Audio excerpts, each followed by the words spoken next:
হরে কৃষ্ণ। সুপ্রভাত। কেমন আছো তোমরা সবাই? আশা করি সবাই খুব ভালো আছো, সুস্থ আছো। আরও একটি নতুন দিনের সূচনা করলাম। আমি তোমাদের বান্ধবী রিঙ্কু। এত ঠান্ডা পড়েছে, এখানে নয় সব জায়গায় এত ঠান্ডা পড়েছে যে সকাল সকাল উঠে কোনো কাজই হাত দিতে পারছি না, এতটাই ঠান্ডা পড়েছে। হাত তো এমনিতেই কনকন করে, পাগুলো মেঝেতে রাখলে একদম পাগুলোর কোনো প্রাণ থাকে না। আমার তো খুবই প্রবলেম হচ্ছে, পাগুলো মেঝেতে রাখতেই পারছি না। তো কী করব, সংসারের কাজ তো আর কেউ এসে করে দেবে না, নিজেদেরকেই করতে হবে। নিজেদের সংসারের কাজ নিজেদেরকেই করতে হবে। তো এখন অনেকটা বেলা, কটা হবে, ওই 10:30 মতন হবে প্রায়। তো এখন আমি কি করছি, তোমাদের দাদার জন্য টিফিন বাড়ছি আর কি। তো স্নান করিনি, বুঝলে তো, জামা কাপড় ছেড়ে নিয়েছি সকাল সকালই, কারণ স্নান করতে পারছি না, খুব অস্বস্তি হচ্ছে। এখনও রোদের বাষ্প বেরোয়নি, তারপরে কুয়াশার ঘন চাদরে মুড়ে আছে গোটা এরিয়াটা, গোটা এলাকাটা ঘন চাদরে মুড়ে আছে। তো এই অবস্থায় চান করা সত্যি পসিবল নয়। জানি না, এই রোদ যদি যতই ঠান্ডা হোক, যদি একটু রোদ বেরোতো না, তবুও একটু মনের মধ্যে আনন্দ হতো যে হ্যাঁ, রোদ বেরিয়েছে, কাজগুলো ঝপাঝপ করে নিতে পারবো। কিন্তু এই রকম ওয়েদারে নয়, কিছুই করতে পারছি না, খুব কষ্ট হচ্ছে আমার, কেন প্রত্যেকটা মানুষেরই ভীষণ কষ্ট হচ্ছে। তো জানি না এই প্রবল শীতের হাত থেকে আমরা কদিন পর রেহাই পাবো। ঠান্ডা থাকুক, তবু যেটা যেন সহ্য করা যায় সেটা থাকলেই হবে। বেশি ঠান্ডা বাড়াবাড়ি হলে কোনো মানুষই তো ঠিকঠাকভাবে থাকতে পারে না, তাই না? কথাতে আছে, বাঙালির তাতও সয় না আর বাতও সয় না, সত্যিই তাই। আর সকাল সকাল এই যে তোমাদের দাদা নিয়ে এসেছে গরম গরম চপ, আর চপ তো আনার সঙ্গে সঙ্গেই ঠান্ডা হয়ে যাচ্ছে। তো ওকে একটু মুড়ি দেবো, মুড়ি ছাড়া অন্য কিছু তো খেতেই চায় না। তো যাই হোক, ওকে মুড়ি দিয়ে দিলাম, সব কিছু মাখিয়ে, পেঁয়াজ, চপ, চানাচুর, কাঁচা লঙ্কা সব কিছু দিয়ে মুড়িটা মাখিয়ে দিলাম। ও চামচে করে খেয়ে নেবে, দোকানে আছে, আর খেয়ে দিয়ে বেরিয়ে যাবে। আর আমাদের জন্য একটু চাউমিন রান্না করব, কারণ চাউমিনটা না অনেকটা জমা হয়ে গেছে ঘরে, রান্না করে করে করে করে আর ফুরোচ্ছে না। তো বেশি দিন হয়ে গেলে আবার অসুবিধে হয়ে যায়, মানে তাড়াতাড়ি করে খেতে, যেহেতু ওরা এখন স্কুলের ছুটি আছে, বাড়িতে আছে, তো সেই জন্য সবজিও পড়ে আছে অনেকগুলো। তো চাউমিনগুলো না, সবজিটা থাকলে চাউমিনটা উঠে যায়, আবার চাউমিনটা করলে সবজিটা উঠে যায়, একে অপরের পরিপূরক হয়ে যায়। ঠিক আছে, এই যে বিট বলো, গাজর বলো, ক্যাপসিকাম বলো, এইগুলো চাউমিন ছাড়া ঠিকঠাক ভালো লাগে না। তো সেই জন্য সব কিছু কেটে নিচ্ছি ভালো করে, সুন্দর করে, সরু সরু করে। আর চাউমিন আমাদের সেদ্ধ হয়ে গেছে, চাউমিনটা সেদ্ধ করে নিয়েছি, শুধু এই সবজি অল্প দিয়ে, ডিম দেবো না এই সবজি, না না, ডিম দেবো, দুটো ডিম দেবো, দুটো ডিম এনেছি অবশ্য নিচ থেকে, ডিম দুটো দেবো। আর একটু চাউমিন করে নেবো। প্রায় এখন অনেকটা বেজে গেছে, প্রায় 11টা বাজতে যায় ঘড়িতে। আর সকালবেলা 8টার সময় উঠলে কোথার থেকে যে 11টা 12টা বেজে যায় নিজেই বুঝতে পারি না। তখন হকপক হকপক করে এই কাজ সেই কাজ, দৌড়োদৌড়ি, তাড়াহুড়ো, কত কিছু মনে হয় কখন কি করব না করব। আর সকালবেলা উঠলে মনে হয় এই তো উঠলাম। তো যাই হোক, এই সব কিছু ছাড়িয়ে নিচ্ছি, দুটো মটরশুঁটিও দিয়ে দেবো, মটরশুঁটিও ছাড়িয়ে নিচ্ছি। মটরশুঁটিও চাউমিনে দিলে বেশ বেশ টেস্ট লাগে খেতে, বেশ ভালো লাগে, সুন্দর লাগে। সবুজ সবজি যত পড়ে তত বেশি খেতে ভালো লাগে।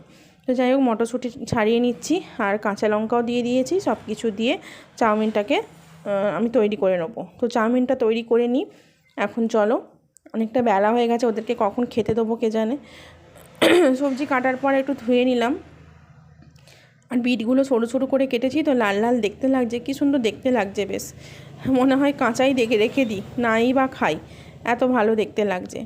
তো তাড়াহুড়ো করছি, তাড়াহুড়োর সাপোর্টে এটা ওটা হাত থেকে পড়েও যাচ্ছে, খুব অস্বস্তিও হয়। আর তারপর আবার আমি তো ভেবেছিলাম উপরে রান্না বান্না করবো, তারপর কদিন মা আসেনে বলে ওপরেও ওঠা হচ্ছে না, কারণ একার পক্ষে সব কিছু বয়ে নিয়ে গিয়ে আবার নামিয়ে নিয়ে এসে অনেকটা প্রবলেম হয়ে যায়। 3তলা 1তলা করতে করতে আমি সারাদিনেই হাঁপিয়ে যাই। তো ওই জন্য রান্নাটা এখানেই হাতের সামনে থাকে বলে এইখানেই ব্যবস্থা করে নিচ্ছি, এখন একা আছি বলে। বাবা ভাত খায়, আর হচ্ছে গিয়ে আমরা কজন, ওই জন্য এখানেই করে নিচ্ছি। আর দেখো, চাউমিনটা আমার প্রায় রেডি, সব কিছু দিয়ে দেওয়া হয়ে গেছে এর মধ্যে, দিয়ে চাউমিনটা একটু ভাজা ভাজা ভাজা ভাজা করে নিচ্ছি। তো কোনো কিছু সস টস অ্যাড করিনি, কারণ ঘরোয়া পদ্ধতিতে চাউমিন করছি, ঘরের লোকই খাবো, বাচ্চারা খাবে বিশেষ করে। তো সেই জন্য কোনো রকম সস দিলাম না, তবে টমেটো সসটা দিতে হবে অবশ্যই খাবার সময়। তো সেইটা না দিলে তো মেয়ে একদমই খাবে না, ছোটো মেয়ে বলবে যে সস না দিলে, চাউমিন হোক রোল হোক, সস না হলে ও খেতেই পারে না। তো তো যাই হোক, এই যে হয়ে গেল রেডি। চলো এবার 4টে জায়গায় বেড়ে নিই। এই যে এখানে বেড়েও নিয়েছি, দেখো 4 জনে মিলে এখন চাউমিনটা খাওয়া হবে। 2 মেয়ে খাবে, আমি খাবো, আর আমার এক দিদি এসেছে, জেঠুর মেয়ে, তো সেই দিদি খাবে, ঠিক আছে। তো 4 জনের জন্য এখানে জায়গায় বেড়ে নিয়েছি। তো একদম যা হয়েছিল মাপের মাপ 4টে প্লেটেই ধরে গেছে। তো চলো এখন খাওয়া দাওয়া করে নিই, আবার রান্না বান্না করবো পরে। বন্ধুরা এখন বেজে গিয়েছে ঘড়িতে বেলা 12:30। এখন রান্না বসালাম, দুপুরের রান্না। তো তাড়াহুড়ো করে দুপুরের রান্না বসালাম। তো কী রান্না হচ্ছে যে তোমাদেরকে একটু দেখাই। এই যে বেগুন ভাজা করছি, ঠিক আছে। একটা বেগুন, বড় বেগুনের হাফ কেটে 4 টুকরো না 5 টুকরো মতন হয়েছে, সেটা আমি ভাজা করছি, বেগুন ভাজা। আর ওপাশে ভাত নেমে গেছে, ফ্যান করানো হয়ে গেছে। আর এইখানে ফুলকপি কেটেছি, আলু দিয়ে ফুলকপি দিয়ে একটা গামাখা তরকারি করব। আর কিছু হবে না, কারণ কালকের বেশ কয়েকটা মাছের ঝাল আছে, সেইটা গরম করে দেবো, ভাতের সঙ্গে হয়ে যাবে। তো দুপুরে রান্না বলতে এটাই হচ্ছে আর কি, আর বেশি কিছু করবো না। আর বাচ্চারা যদি ডিম খেতে চায়, ডিমটা সেদ্ধ করে দেবো বা হাফ বয়েল করে দেবো, ঠিক আছে। আর আমার আজকে স্নান টান কিছু হয়নি, পুজো কিছু হয়নি, মোটামুটি জামা কাপড় চেঞ্জ করে নিই, রান্নাবান্না হলাম বা সকালে জলখাবারটা করলাম, ঠিক আছে। তো চলো তাড়াতাড়ি করে রান্নাবান্নাটা করে নিই। এপাশে রান্নাবান্না প্রায় টোটালি কমপ্লিট হয়ে গেছে, শুধু তরকারিটা হলেই নামিয়ে দেবো। তরকারিটা হলেই আমার রান্নাটা কমপ্লিট হয়ে যাবে, কারণ আজকে যেহেতু অত মাছ টাছগুলো রান্না হয়নি, তো সেহেতু তরকারি আর ভাজা করতে বেশিক্ষণ সময় লাগবে না। তো ওইটা বসিয়ে দিয়ে আমি এপাশে এসেছি বিছানার চাদর তুলতে। অনেক দিন হয়ে গেল বিছানার চাদরটা তোলা হয়নি। তো 1 সপ্তাহের বেশি মনে হয় হয়েও গেছে, 7-8 দিন মতন হয়ে গেছে। 1 সপ্তাহ হয়ে গেলেই তো, আগে তো মানে সপ্তাহে 2 দিন 3 দিন তোলাই হয়ে যেত, 2 দিন ছাড়া 2 দিন গ্যাপেরই চাদর তোলা হতো। এখন আর অতটা ঘন ঘন তুলি না, কারণ অতটা নোংরা হয় না। মেয়েরাও স্কুলে চলে যায়, তারপরে বড় মেয়ে সকালবেলা গেলে সন্ধেবেলা ফেরে, অতটাও নোংরা হয় না। তো সেই জন্য একটু গ্যাপ করেই চাদরটা তুলি। তারপরে এই ঠান্ডাতে পিসিকে বেশি কিছু কাচতে দিতেও আমার মন চায় না। সবারই তো ঠান্ডা লাগে, তাই না। সে কি পয়সা নেয় বলে তারও তো কষ্ট হয়, ওই জন্য যতটা পারি কম দেওয়ার চেষ্টা করি। তো দেখো সব কিছু তুলে পরিষ্কার করে বালিশ কম্বল সব কিছু ভাঁজ করে রেখে দিয়ে একটা ঘরের মোটামুটি টোটাল কমপ্লিট করলাম। তো আরও একটা ঘরেরও চাদর তুলে দিলাম, 2টো ঘরের চাদরই আমি তুলে দিলাম আজকে, কারণ সময় হলো আজকে একটু তুলে দিলাম। কারণ যেহেতু আমার মাছ রান্না করতে গেলেই তখনই দেরি হয়ে যায়, আর যদি মাছ না থাকে খুব তাড়াতাড়ি রান্না হয়ে যায়। আর মাংস হলে তো কথাই নেই, একটা তরকারি ভাত হয়ে যায়। তো এইরকম সবজি রান্না করলে, মাছ রান্না করলে একটু দেরি হয়। আজকে যেমন একদমই মাছ টাছ নেই বলে খুব কম সময়ের মধ্যে রান্নাটা কমপ্লিট করতে পেরেছি। তো এই ঘরের চাদরটা তুলে দিয়ে আরও একটা নতুন কাঁচা চাদর পেতে দিচ্ছি। তো পাতা হয়ে গেলে বালিশ কম্বল সব ভাঁজ করে রেখে দেবো, রেখে দিয়ে তারপরে ঘর ঝাঁট দেবো, ঠিক আছে। ঘর ঝাঁট দিয়ে মুছে নিলেই ব্যাস আমার দুপুরের মতন কাজ কমপ্লিট হবে। তারপরে স্নানে যাব, তারপরে পুজো আছে। তো চলো বন্ধুরা, আজকে অনেকটা লেটই হয়ে গেল, এখন তো প্রায় 1:30 দেখলাম ঘড়িতে। তো চান করে আস্তে আস্তে কটা বাজবে জানি না, তারপরে সবাইকে খেতে দেবো, মেয়ে খাবে। এদিকে কিন্তু রোদ বেরোয়নি, তবু চান তো করতেই হবে, কারণ ঠাকুরের পুজো হয়নি, পুজো করব তবে না ভাত খেতে পাবো। তো দেখো সব কিছু রেডি করে রাখলাম, বিছানা বালিশ কম্বল সব কিছু রেডি করে। এই শীতের সময় একবেলা রেডি করো, তার পরের বেলায় আবার রেখে সেই হয়ে যায়। আর এই যে চাদর 2টো বার করে দিচ্ছি কালকে কাচার জন্য। তো যখন আমি চাদর বার করি তখন এক্সট্রা জামা কাপড় কিছু দিই না, আবার যখন এক্সট্রা জামা কাপড় থাকে তখন আমি চাদর দিই না। এইভাবে মেজারমেন্ট করে জামা কাপড় বার করে আমি কাচতে দিই, ঠিক আছে। তো চলো এবার ঘরটা ঝাঁট দেবো আর মুছবো, এই সবগুলো করবো, করে চান করব। তো বন্ধুরা এখন বেজে গিয়েছে বিকেল 4:20 মতন ঘড়িতে। আর এখন একটু রেডি হলাম এক জায়গায় যাব বলে। তো সকাল থেকে প্ল্যানই ছিল, তোমাদের সামনে বলা হয়নি, যে আমাদের বিয়েবাড়ি পড়েছে। তো বিয়েবাড়ির জন্য কিছু কিনতে যাব আর কি, গিফট দেওয়ার জন্য। তো হাতে আর সময় নেই, মাঝে একটা দিন মাত্র বাকি আছে। তো আজকে একটু সময় পেয়েছি, ভাবলাম আমার ওই যে তো দিদিও এসেছে, তো ভাবলাম দুজনে মিলে একসঙ্গে যাব কিনতে। শাড়ি দেবো, শাড়ি কিনতে যাব, বুঝলে তো।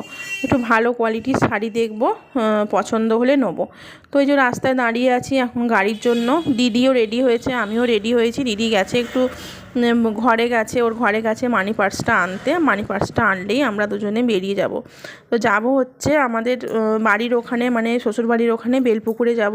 তো ওইখানেই একটা ভালো কাপড় দোকান আছে, তো সেইখান থেকে কাপড় চোপড় কেনার ইচ্ছা রয়েছে। তো সেই জন্যই বেরিয়ে রেডি হয়ে দাঁড়িয়ে আছি। ঠিক আছে, দিদিভাই আসলেই একসঙ্গে উঠে যাব, অটো করে যাব আর আসবো, মানে যেতে আসতে ততটুকু সময় লাগে আর কি, খুব একটা বেশি সময় দেব না। তো যাই হোক, এখানে অটো এসে গেছে, উঠে পড়েছি আমি। আর এখনও দিনের আলো বেশ ভালো, মানে এখন কটা বাজে দেখবে, 5টা মতন বেজেছে ঘড়িতে দেখলাম। তো এখন বেশ আলো আছে, আলো ফুটেছে, তো ভালো লাগছে যেতে যেতে। বিকেলের ওয়েদারে কোথাও বেরোলে বেশ ভালো লাগে। তো দিদিও আছে পাশে বসে আছে, তোমাদেরকে দেখাচ্ছি, দাঁড়াও দিদিকে। তো এই যে দিদিভাই বসে আছে, ওনাকেও সঙ্গে নিয়ে যাচ্ছি শাড়ির কালেকশানগুলো দেখাবো বলে। তো ভীষণ চয়েস লাগে আর কি ওই দোকানের শাড়ি। আমার যত বছর বিয়ে হয়েছে ওই দোকান থেকেই জামা কাপড় কেনা হয়। তারপরে আরও বাইরে থেকে কিনতে আসে এই দোকানের শাড়িগুলো, এত চয়েসেবল শাড়ি আর তোমার রিজনেবল প্রাইসে দেয়। এই যে চলে এসেছি, দেখো আমাদের বেলপুকুরে। দোকানের নামটা দেখতে পেয়েছো নিশ্চয়ই। তো দেখো এই দোকানেই ঢুকবো শাড়ি কিনতে। ঠিক আছে, ভিডিও করতে দেবে নাকি জানি না। তো চলো শাড়ি কিনতে ঢুকে পড়ি, দেখি কি শাড়ি চয়েস করতে পারি। তো যেমন শাড়ি চয়েস করবো সেরকম শাড়ি নেবো। এই যে চলে এলাম দোকানে, আর একটু ফ্যাশনেবল শাড়ি দেখছি। দেখো এই শাড়িগুলো অনেক ঘেঁটে এই শাড়িগুলো চয়েস করলাম। তো এর মধ্যে থেকেই একটা আমার নিজের জন্য চয়েস করে ফেলেছি। ঠিক আছে, একটা আমার নিজের জন্য চয়েস করে ফেলেছি। তো সেটা আমি বাছছি এখন নেবো বলে। আমি মুখে বলবো না, তোমরা দেখে বোঝো, যদি দেখে বুঝতে পারো যে কোন শাড়িটা নিজের জন্য চয়েস হলো। মাল ঢুকলে এই কালারগুলো আগে বেরিয়ে যায়, যে প্রতিদিনই পাবো এই কালার, তা এখন আমার নেই। আজকে মাল ঢুকতে আজকে আছে, কালকে আবার তো এই দুটো কালারই, আর সবাইয়ের চোখে এইগুলোই তো বেরিয়ে যায় আগে, দেখানোর সঙ্গে সঙ্গে বেরিয়ে যায়। 1000 টাকা করে বলছে, 950।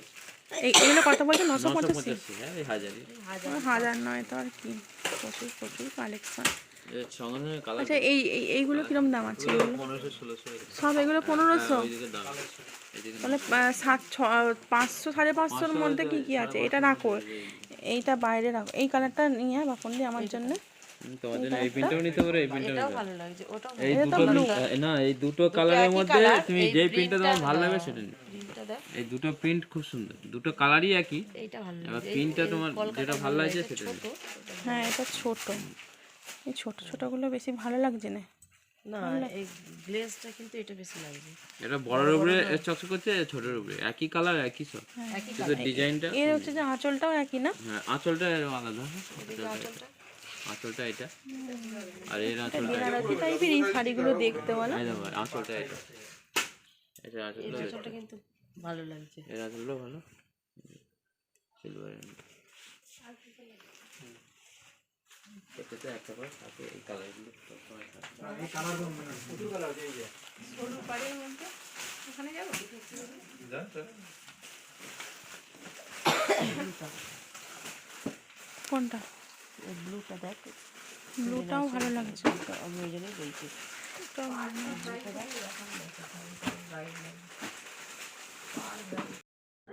আশা করছি তোমরা বুঝতে পেরে গেছো যে কোন শাড়িটা চয়েস হয়েছে আমার। তো যাই হোক, গিফটের জন্য শাড়ি দেখছি। ঠিক আছে, তো পছন্দ হয়েই গেছে, সব 3খানা শাড়ি পছন্দ হয়ে গেছে এখানে।